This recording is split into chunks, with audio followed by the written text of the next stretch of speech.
Bismillahirrahmanirrahim. Alhamdulillahirabbil alamin.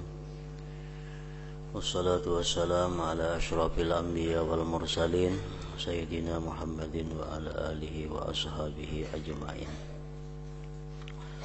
Qala al-musannif rahimahullah wa nafa'ana bi ulumihi fid dharain amin. Yang kedelapan, adab-adab selepas terbit matahari sampai waktu gelincir matahari.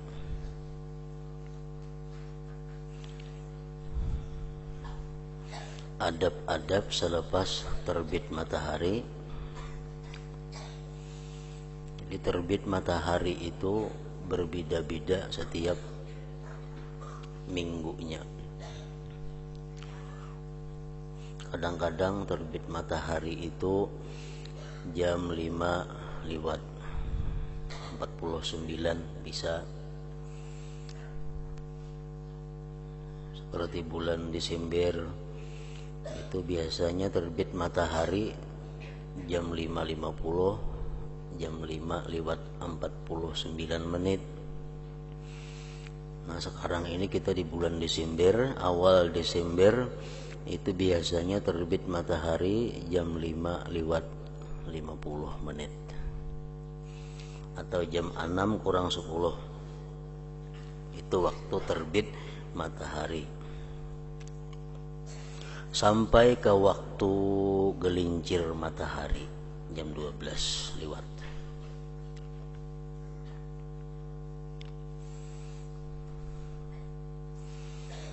Jadi apa yang bagus, apa yang mesti dilakukan dalam waktu sekitar 6 jam itu yang bagus. Mulai terbit matahari sampai waktu gelincir matahari. Apabila matahari telah terbit sekadar 1 galah,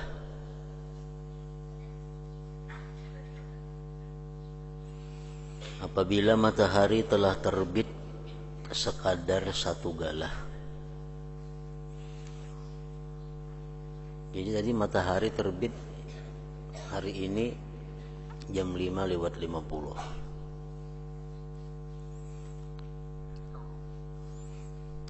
Itu terbit matahari.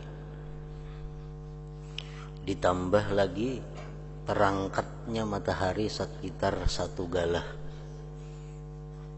Oleh sebahagian ulama itu dihitung dengan menit sekitar 16 menit. Jadi jam 5:50 itu terbit matahari. Kemudian ditinggikan matahari itu sekitar 1 galah. Artinya ditambah 16 menit. Ini jam 6 berapa? Jam 6:06 lah. Jam 6:06 untuk minggu ini. Ini minggu akan datang lain lagi pulang tuh jamnya. Cuma untuk Desember ini ya sekitar itulah, 6:06. Apabila matahari telah terbit sekadar 1 galah, artinya jam 6:06, maka sembahyanglah engkau 2 rakaat.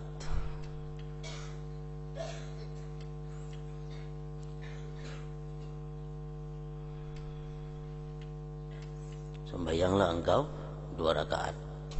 Biasa dikenal dengan sembahyang sunat isyraq. Sembahyang sunat isyraq namanya.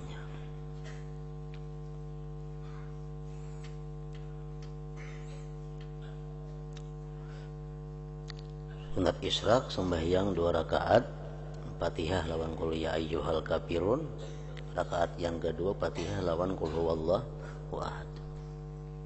Atau nota panjang sedikit Fatihah lawan wadduha. Rakaat yang kedua kayaknya Fatihah lawan alam nasrah laka sadrak itu.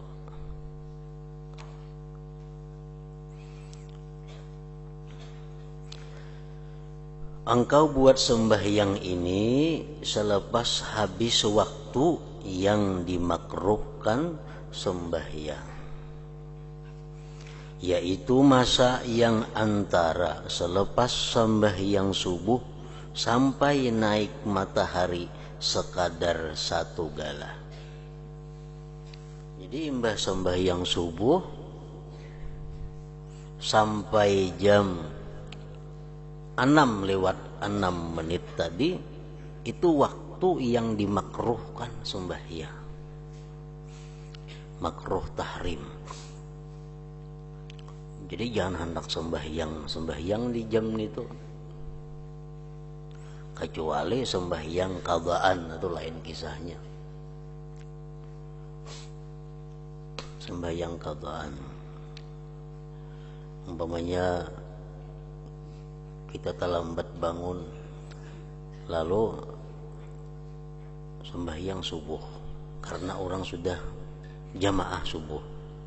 Nah, sembahyanglah kita subuh berjamaah. Nah, karena habis sembahyang subuh berjamaah, berhubung kita belum melaksanakan sunat subuh, kita qada sunat subuh ke waktu itu. Kita letakkan sunat subuh ke imbah sembahyang subuh, karena kada sempat tadi melaksanakan sebelum subuh, tolong ada jadi masalah. Nang jadi masalahnya sembahyang nang kada ada sebab.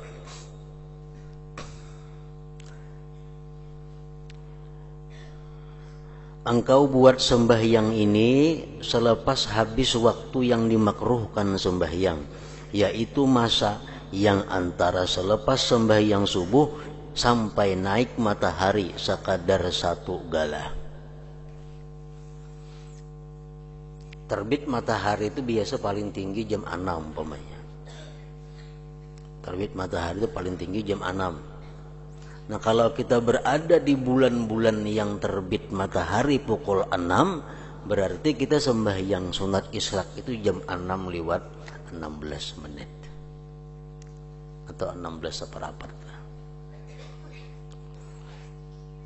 Sebelum itu makruh kita sembahyang.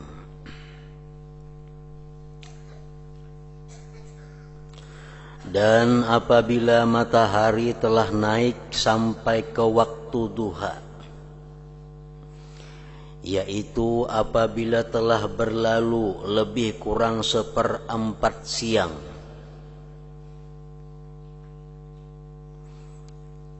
misalnya siang itu kita anggap 12 jam, berarti 1/4 siang itu sekitar jam berapa? 9:30 sampai pukul 10-an itu.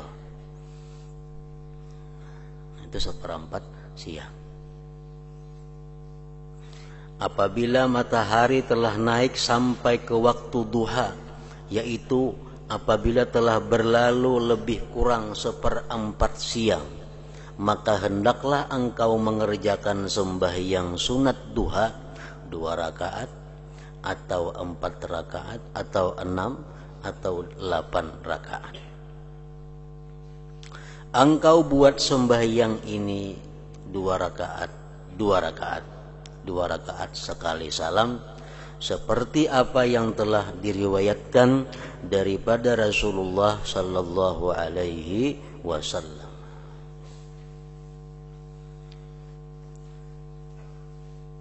Itu waktu yang paling afdal melaksanakan sembahyang duha tadi. Waktu sembahyang duha ini panjang.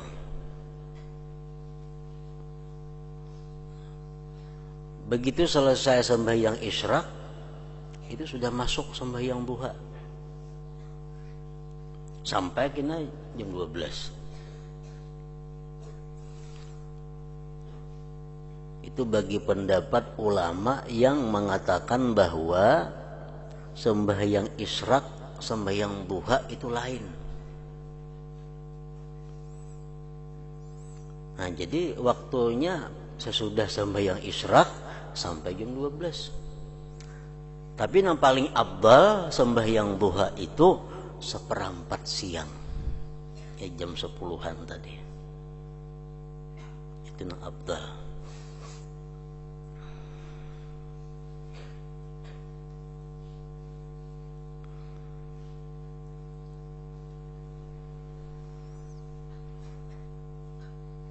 Ada sebagian ulama yang berpendapat bahwa sembahyang isyraq itu iya sembahyang duha.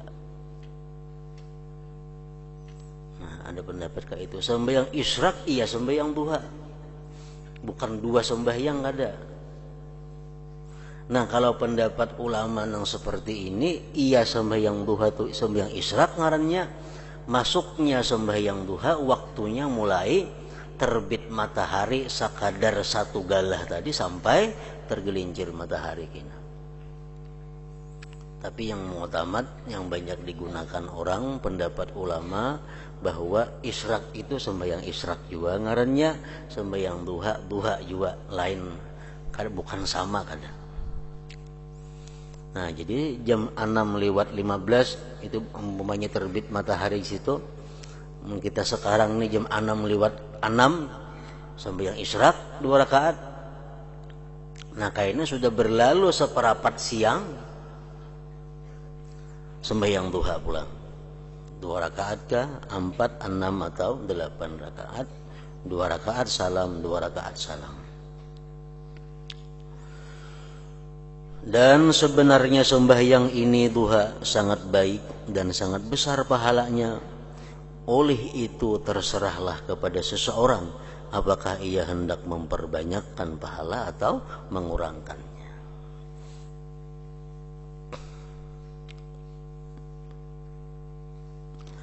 Dan tidak ada di antara masa terbit matahari sampai masa tergelincirnya kecuali hanya sembahyang ini saja. Sembahyang sunat isyraq dan sembahyang sunat duha. Jadi mulai terbit matahari sampai zuhur hanya ada 2 sembahyang. Sembahyang isyraq dan sembahyang duha. Kalau hendak ditambah lawan sembahyang sunat mutlak ya ada jadi masalah. Itu sunat mutlak karena sunat nang kada bangaran. Kalau sembahyang nang bangaran, sembahyang hanya ada 2, isyraq dan duha. Itulah sembahyang antara subuh, antara terbit matahari sampai zuhur.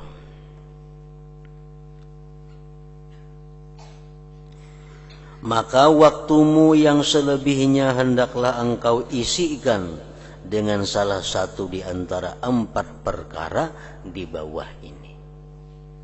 Panjang waktunya tuh. Mulai jam 6 lewat sedikit sampai jam 12 berapa jam? 6 jaman kah? Panjang waktu. Nah, waktu yang panjang itu hendaknya digunakan salah satu di antara 4 perkara. Perkara pertama yaitu yang terlebih afdal, bahwa engkau habiskan waktumu itu dengan mencari ilmu yang bermanfaat. Jadi selain sembahyang duha, selain sembahyang isyraq, waktu yang tersisa selain daripada mengurus diri macam mandi, bebersih segala macam, itu mengurus diri. Nah, selain pada itu dihabiskan waktu untuk mencari ilmu yang bermanfaat. Bukan ilmu yang sia-sia.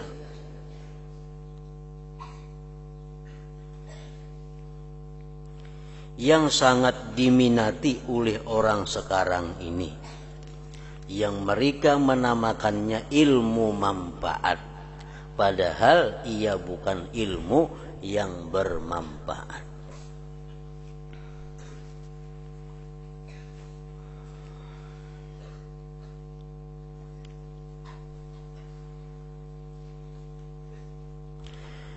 Ilmu yang bermanfaat itu ialah ilmu yang menambah takutmu kepada Allah.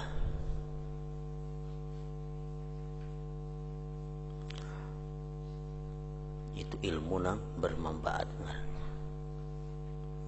Nang mana kita belajar ilmu itu, kita belajar kitab itu, bertambah hati kita takut lawan Allah.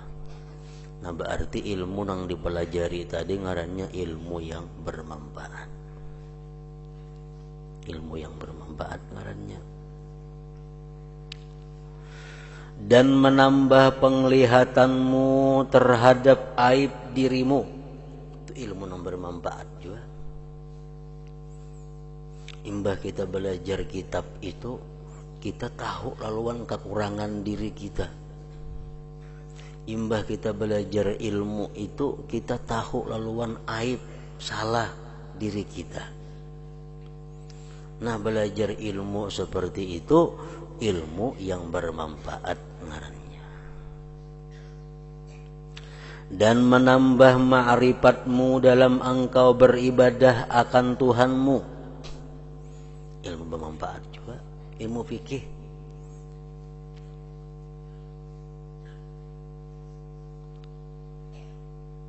ilmu yang kita pelajari, begitu kita pelajari kita bertambah tahu tentang urusan ibadat. Dulu kada tahu urusan sembahyang israk, dulu kada tahu urusan sembahyang duha. Belajar ilmu lalu tahu. Nah, nang kita pelajari itu ngarannya ilmu yang bermanfaat. Dan mensedikitkan kegemaranmu terhadap negeri dunia, dan menambah kegemaranmu terhadap negeri akhirat. Ilmu bermanfaat juga ngarannya. Begitu belajar ilmu itu urusan keduniaan malas, nang rajin urusan akhirat. Nah ilmu nang dipelajari ngarannya ilmu nang bermanfaat niku. Dan membukakan pintu hatimu untuk mengenali bermacam-macam penyakit amalanmu, sehingga engkau dapat menjauhinya. Penyakit-penyakit amal. Amal ibadah bila karena penyakit itu bisa berkurang pahalanya, bisa kada berpahala lagi. Lalu ini belajar nah apa-apa penyakit amal itu nang menggugurkan pahala, apa-apa penyakit amal nang bisa mengurangi pahalanya. Nah belajar ilmu seperti itu ilmu yang bermanfaat ngarannya.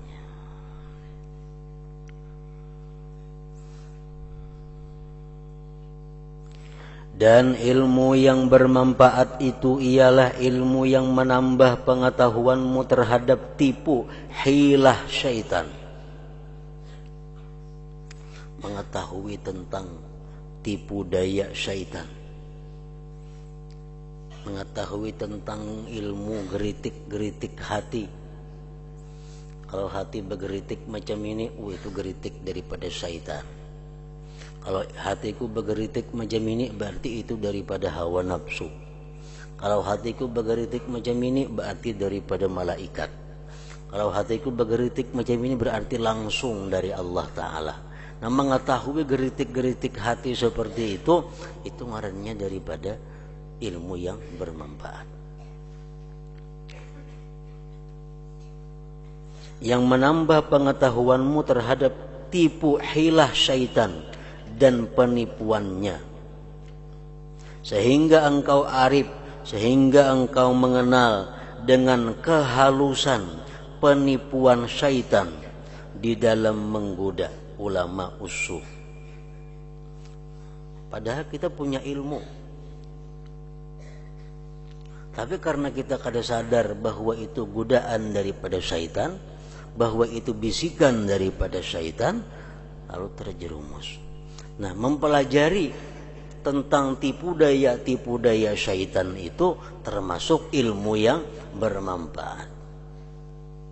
Kita hendak bersedekah 10.000. Nah, kita hendak bersedekah 10.000 kepada seseorang, umpamanya seseorang fakir, miskin. Dalam hati timbul geritik hendak bersedekah 10.000 nah, lawan inya kasihan. Itu belum tentu baik.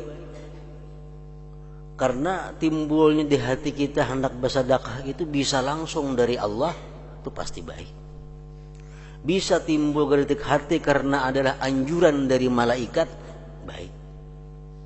Dan bisa itu merupakan geritik sekedar hawa nafsu, kada baik.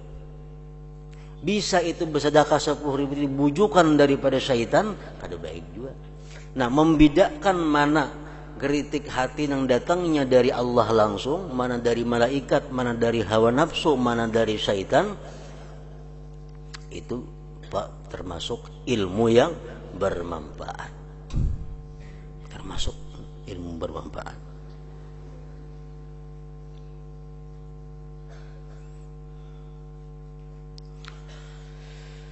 Dan ilmu yang bermanfaat itu ialah ilmu yang menambah pengetahuanmu terhadap tipu hilah syaitan dan penipuannya, sehingga engkau arif dengan kehalusan penipuan syaitan di dalam menggoda ulama usu yang telah dijadikan syaitan sebagai sasaran kemurkaan Allah dan kemarahannya. Orang bahari banyak dalam kisah-kisah menakib para aulia Allah, hendak tulak berperang, berangkat berperang fisabilillah nih, siap, bekal semua dibawa, unta, kuda sudah siap, naik kuda, sampai tengah jalan bebulik kada jadi umpat berperang. Ajar orang kenapa pun kada jadi umpat berperang, maka berperang tuh baik. Nah, di tengah jalan Sidin sadar bahwa geritik hatiku yang menyuruh umpat berperang ini adalah daripada syaitan. Geritik hatiku yang menyuruh berperang adalah daripada hawa nafsuku. Kada jadi. Karena mereka dapat membedakan mana geritik hati dari Allah, dari malaikat, mana dari hawa nafsu, dari tipu daya syaitan.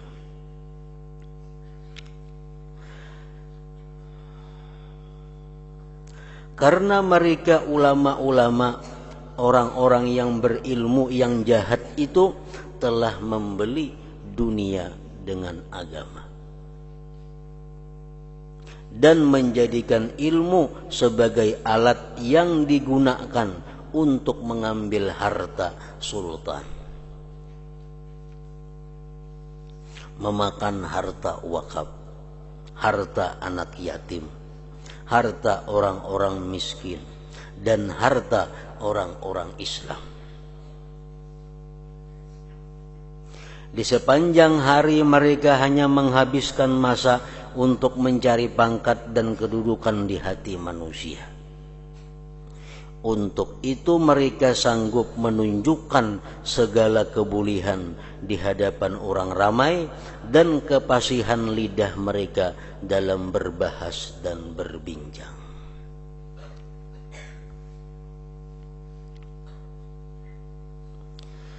Semua ilmu yang bermanfaat itu telah kami sebutkan di dalam kitab Ihya Ulumuddin.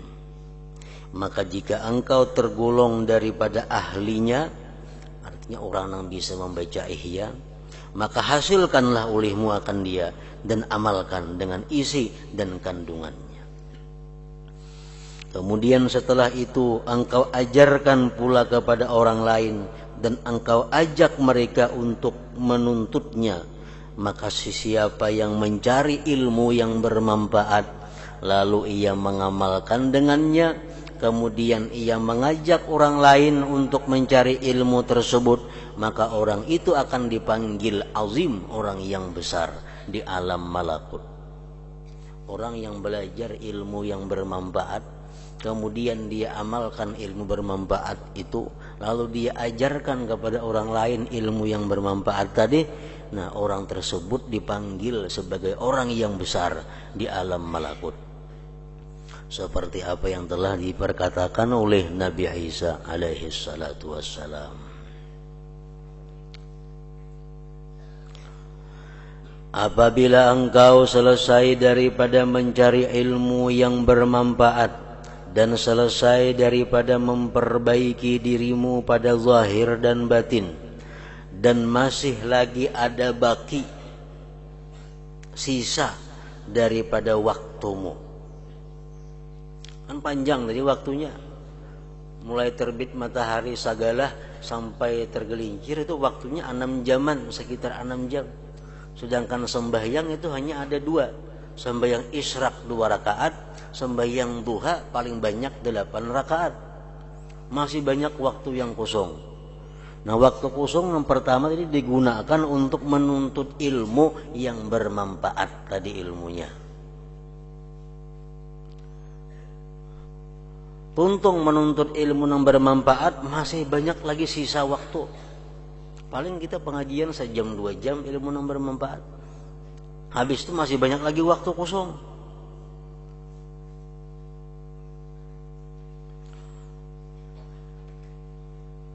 Dan masih lagi ada baki, sisa, artinya baki ini tuh sisa daripada waktumu.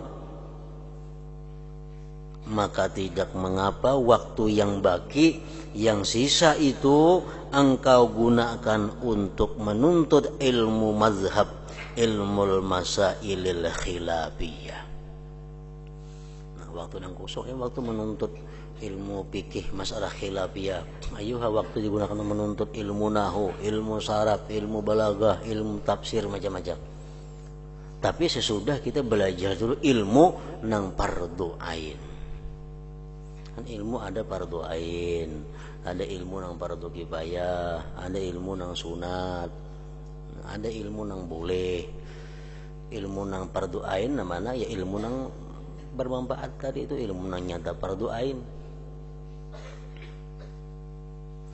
Kalau sudah kita belajar ilmu nang fardu ain, ilmu nang bermanfaat tadi masih ada waktu.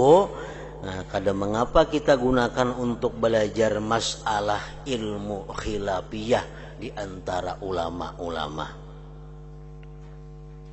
Supaya engkau juga mengenali cabang-cabang ilmu fikih dan permasalahannya yang juga terkadang timbul di waktu engkau berbuat ibadah.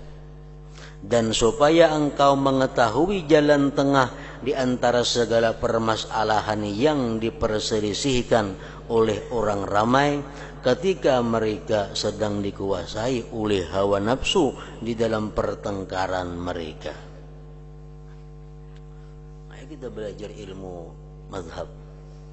Kita belajar berwudu, bagaimana cara berwudu menurut Imam Syafi'i, bagaimana berwudu cara Imam Maliki, bagaimana cara berwudu Imam Hanafi, bagaimana cara berwudu Imam Hambali, bagaimana sembahyang menurut Imam Maliki, apa syarat-syaratnya menurut Imam Syafi'i. Itu hanya kita pelajari. Itu kalau ada lebihan waktu daripada belajar nang fardu ain, belajar nang penting tadi. Ini pun dengan syarat adanya kelapangan masa. Belajar ilmu nang khilaf nih, dengan syarat adanya kelapangan masa selepas engkau menuntut ilmu yang fardu kifayah. Tetapi jika nafsumu selalu mendorongmu meninggalkan membaca wirid-wirid dan zikir-zikir yang telah kami sebutkan dan merasa berat melaksanakannya, dan ia sangat condong untuk menghabiskan masa menuntut ilmu masail khilafiyah, maka ketahuilah bahwa sebenarnya syaitan telah berjaya mempermainkan engkau, dan ia telah berjaya menanamkan sesuatu penyakit yang sangat berbahaya di dalam hatimu, yaitulah cinta pangkat dan harta benda atau lainnya.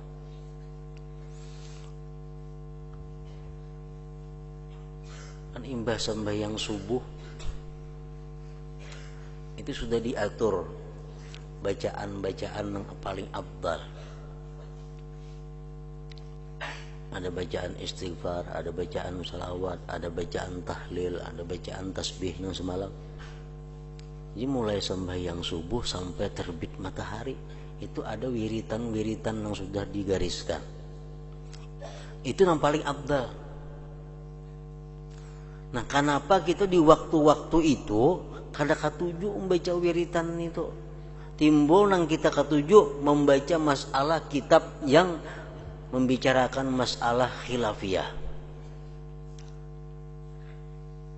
Di waktu nang abdal itu kenapa hati kita katuju membaca kitab-kitab nang masalah khilafiyah. Padahal waktu itu sebaiknya digunakan untuk membaca wirid. Nah, bila mana kita macam itu, ngarannya kita dipermainkan oleh syaitan. Berarti geritik hati kita sudah diatur oleh syaitan.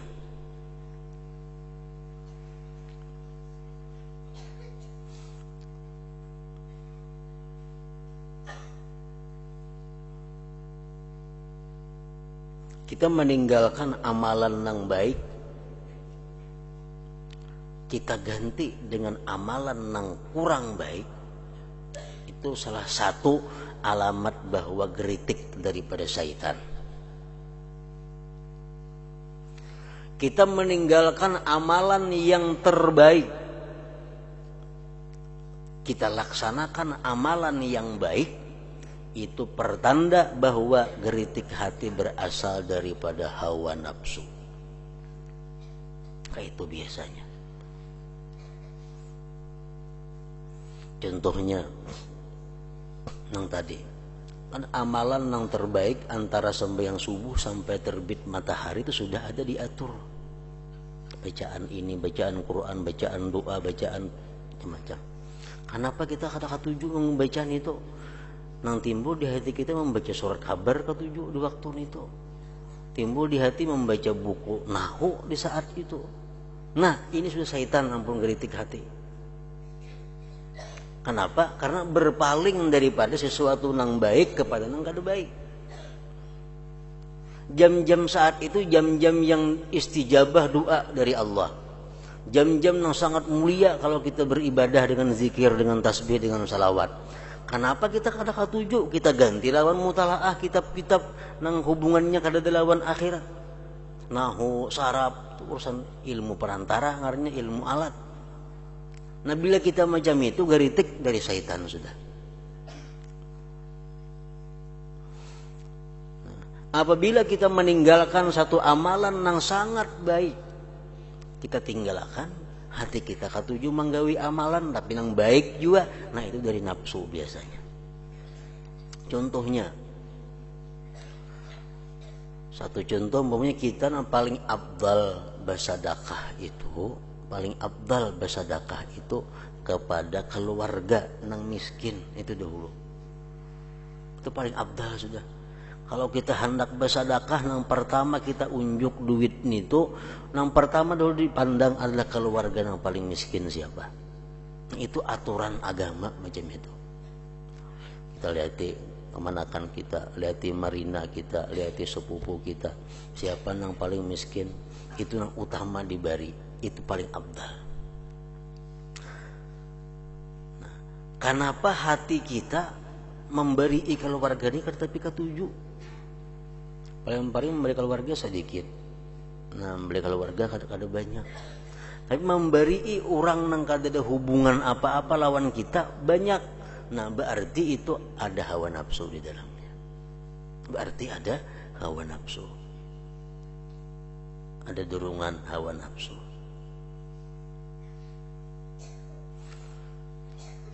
Salah satu tanda mengetahui geritik hati, bila geritik hati katuju menggawi nang baik, meninggalkan yang paling baik, itu biasanya dari hawa nafsu. Bila hati kita kada katuju menggawi nang baik, berpindah kepada nang kurang baik, nah itu biasanya dari syaitan. Geritik hati itu.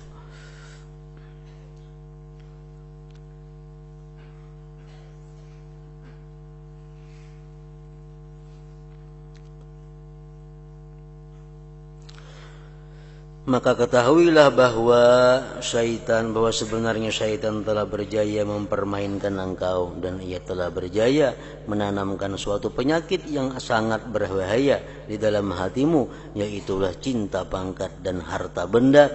Maka hendaklah engkau berhati-hati supaya engkau tidak tertipu dengan godaan syaitan, lalu nantinya engkau akan menjadi alat tertawaan syaitan.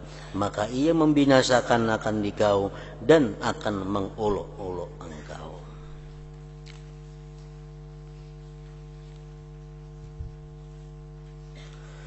apabila engkau telah mencoba mengamalkan wirid-wirid dan ibadah yang telah kami sebutkan.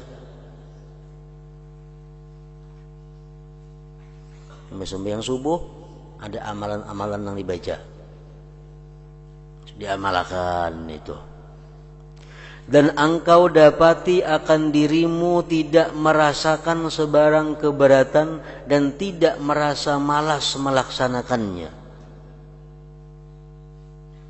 Kada ada rasa malas, kada ada rasa berat membaca wirid-wirid na imbah sampai yang subuh sampai terbit matahari itu. Rajinlah. Maka bahkan nampak pada dirimu minat yang sangat mendorong engkau untuk mencari lagi ilmu yang bermanfaat, dan engkau tidak menghendaki dengan mencari ilmu itu kecuali hanya keridaan Allah dan negeri akhirat, maka menuntut ilmu ketika itu lebih afdal daripada ibadah-ibadah sunat.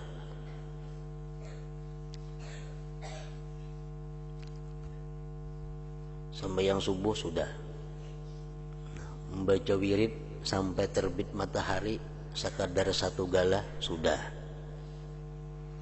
Imbah itu sembahyang israk sudah. Jadi gawi.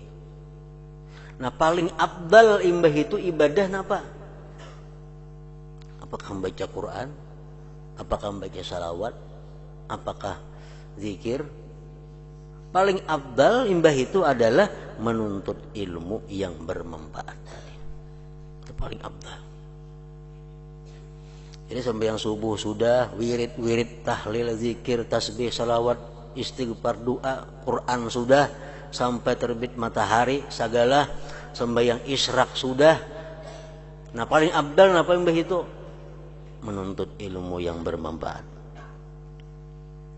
Maka menuntut ilmu ketika itu lebih afdal daripada ibadah-ibadah sunat.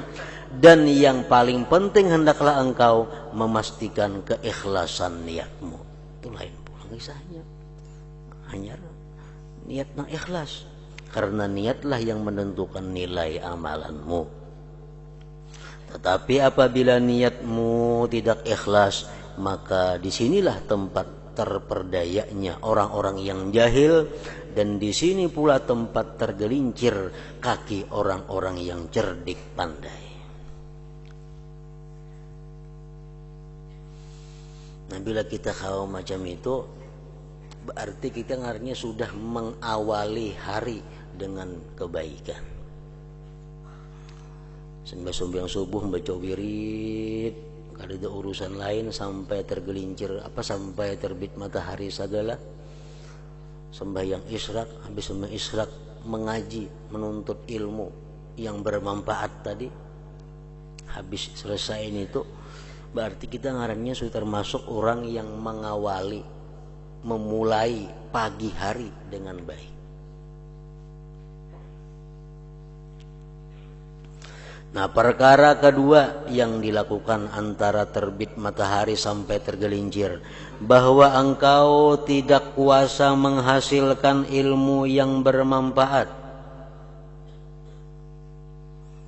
Tuntung sudah sembahyang israk, hendak mengaji ilmu yang bermanfaat, kemana mengaji? Kalau ada orang belajaran jam itu. Habis sembahyang israk, kalau ada orang belajaran ilmu yang bermanfaat. Bahwa engkau tidak kuasa menghasilkan ilmu yang bermanfaat, tetapi engkau kuasa berbuat ibadah seperti berzikir, membaca Al-Quran, bertasbih dan sembahyang. Biar apakah? Maka ini adalah derajat orang yang abid ngarannya, ahli ibadah, dan cara hidup orang yang saleh. Dengan cara ini engkau dapat juga tergolong di dalam kumpulan orang yang beruntung. Nah, amung kada ada lagi pengajian ilmu yang bermanfaat, sesudah sembahyang israk itu, ayo nak membaca Quran, ayo nak membaca dalail, ayo nak membaca salawat, ayo nak membaca zikir, istighfar dan lain-lainnya. Perkara ketiga, bahwa engkau membuat sebarang pekerjaan yang dapat memberi kebaikan kepada orang-orang Islam dan dapat menggembirakan hati orang-orang yang beriman, atau engkau menolong orang yang saleh di dalam pekerjaan mereka, seperti berkhidmat kepada para ulama dan ahli sufi dan ahli-ahli agama, dan berulang alik, artinya berbulak-balik di dalam menunaikan hajat-hajat mereka, atau berusaha untuk memberi makanan kepada fakir dan miskin, atau pergi menziarahi orang sakit, atau menghantar jenazah, maka semuanya ini adalah lebih afdal daripada semata-mata ibadah yang sunat saja.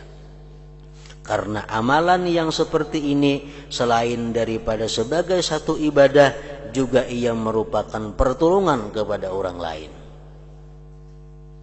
Nah, habis sembahyang isyraq tadi, yang paling baik napa? Menuntut ilmu yang bermanfaat. Menuntut ilmu bermanfaat, kadada orang belajar ilmu bermanfaat jam itu ganti dengan zikir, ganti dengan salawat. Nah, dengan itu kita tergolong orang yang ahli ibadah. Tapi kalau dibanding pulang, diganti dengan perbuatan-perbuatan baik kepada orang Islam, jam-jam itu kita kalau sambil isyraq kita kada berzikir, kada bersalawat, kada membaca Quran, cuma kita gunakan jam itu untuk membantu orang, menghilangkan orang garing, membantu orang yang kesusahan, termasuk menyiapkan anak buah yang hendak sekolah, umpamanya kita simpunakan ininya itunya, termasuk. Nah, itu lebih afdal lagi pulang daripada berwirid, membaca Quran, baca zikir tadi. Karena nang ini sifatnya ibadah ada, menolong orang lain ada juga. Perkara yang keempat, jikalau engkau tidak dapat berbuat salah satu daripada tiga perkara yang tersebut tadi, maka berusahalah untuk menunaikan hajatmu sendiri dan mencari nafkah bagi dirimu dan keluargamu, sedangkan orang ramai selamat daripada sebarang gangguanmu, dan mereka juga selamat daripada bahaya lidah dan tanganmu, dan agamamu pula selamat, yaitu apabila engkau tidak terlibat dengan sebarang kemaksiatan, maka dengan itu engkau akan dapat mencapai derajat ashabul yamin ngarannya, sekiranya engkau tidak dapat mencapai derajatus sabiqin. Nah, jadi antara terbit matahari sampai sembahyang zuhur itu ada 4 pekerjaan ini. Mulainya itu mulai habis sembahyang isyraq. Menuntut ilmu yang bermanfaat bagus. Amunnya kalian nuntut ilmu yang bermanfaat, beribadah, membaca Quran, baca selawat, zikir, bagus. Atau diganti dengan menolong orang, membantu orang, mengantarkan jenazah, menghilangi orang sakit dan sebagainya, lebih baik daripada beribadah lagi. Nah, atau waktu itu kita gunakan untuk mencari nafkah kehidupan untuk dunia. Nah, itu pun termasuk ashabul yamin ngarannya. Nah, jadi alangkah baiknya lagi waktu mulai terbit matahari sampai tergelincir itu keempat pekerjaan ini dikerjakan. Jadi mulai sembahyang subuh berwirid sampai sembahyang isyraq ada. Menuntut ilmu yang bermanfaat ada. Membaca Quran, baca zikir ada. Membantu orang lain ada. Mencari nafkah dengan jalan yang baik, dengan jalan yang diridai Allah ada. Nah, itu komplit ngarannya. Maka 4 perkara inilah segala derajat di dalam agamamu. Selain daripada itu hanyalah tempat permainan syaitan, yaitu bahwa engkau mengerjakan sesuatu yang dapat meruntuhkan agamamu, wal iyadzu billah, atau menyakiti hamba daripada hamba-hamba Allah, maka ini adalah perbuatan golongan yang binasa, dan hendaklah engkau menghindarkan diri daripada mereka itu. Nah, kemudian dan ketahuilah bahwasanya seorang hamba itu dipandang dari sudut agamanya terbagi kepada 3 derajat. Hadratin Nabi sallallahu alaihi wasallam. Al-Fatihah.